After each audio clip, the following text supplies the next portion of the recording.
Hello friends, இன்றைக்கி வியாழக்கிழமை. எப்பயுமே கடலை குழம்பு செய்வேன். நைட்டு கடலை ஊற வைக்க மறந்ததுனால காலையில் எழுந்து சரி இன்றைக்கி பூண்டு குழம்பு செய்யலாம் அப்படின்னு முடிவு பண்ணிவிட்டு பூண்டு கடன்னு உரிச்சிட்டு சின்ன வெங்காயமும் உரிச்சிட்டு பூண்டு குழம்பு செய்ய ரெடி பண்ணிவிட்டேன். 2 தக்காளி பழம் எடுத்துருக்கேன். அதை மேலே காம்பு சைடு எப்பயுமே கட் பண்ணிடுங்க. தக்காளியில் அதை எப்பயுமே ரிமூவ் பண்ணிட்டு தான் செய்யணும்.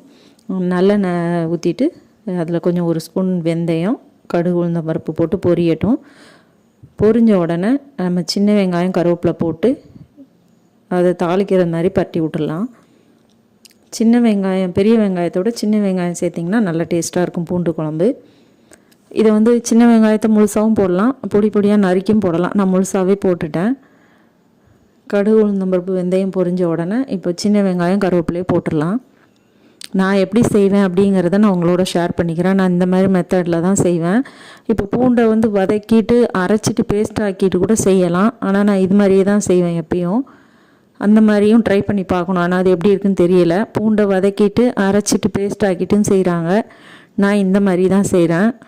அதையும் ஒரு மாதிரி செஞ்சு பார்க்கணும், ஒரு நாள் செஞ்சு பார்க்கணும். இப்போ சின்ன வெங்காயம் போட்டுட்டு நம்ம உரித்து வச்சுருக்க பூண்டையும் அதில் போட்டுடலாம். பூண்டும் வெங்காயம் எல்லாமே நல்லா வதங்கினதுக்கப்புறம் அது கூட கொஞ்சம் மஞ்சத்தூள், உப்பு ஆட் பண்ணிக்கலாம். நல்லெண்ணெயில் செஞ்சிங்கன்னா தான் நல்லாயிருக்கும். பூண்டு குழம்போ ஒரு காரக்குழம்பு எது செஞ்சாலுமே நல்லெண்ணெயில் செஞ்சால் தான் அதோடய டேஸ்ட்டே நல்லாயிருக்கும். மஞ்சத்தூளும் கல் உப்பும் போட்டு அதை கொஞ்சம் நல்லா பரட்டி விட்டுட்டு தக்காளி மிக்சியில் அடித்து வச்சுக்கிட்டேன். மிக்சியில் அடித்து தக்காளி ஆட் பண்ணுறப்போ அந்த கிரேவி நல்லா திக்காக கிடைக்கும். பொடி பொடிசாக கட் பண்ணி போடுறத விட நம்ம அரைச்சிட்டு ஊற்றினோம்னா அது ஒரு கிரேவி தனியாக, அது ஒரு நல்லா கட்டியாக வரும். தக்காளியை அரைச்சி ஊற்றிட்டேன். அது கூட நம்ம தேவைக்கு காரத்தூளும் மசால் தூள் ஆட் பண்ணிக்கலாம்.